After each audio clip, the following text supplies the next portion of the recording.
The overall goal of this procedure is to investigate multiple organ complications related to cardiopulmonary bypass in a rodent model without the use of transfusion or inotropic agents.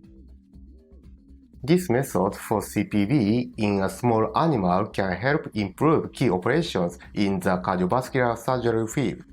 Ultimately, use of this technique will help develop strategies to protect against complications encountered in cardiopulmonary bypass surgeries.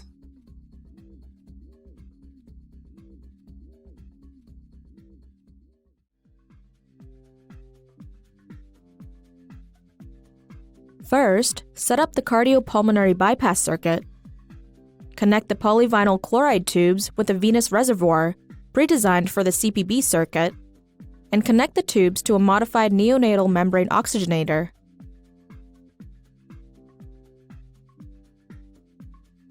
Then, ensure that all of the connections are tight and do not leak.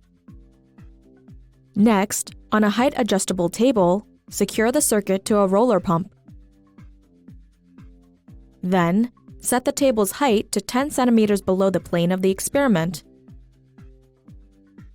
Now, prime the circuit with 11 milliliters of the priming solution and start the pump roller gently rotating.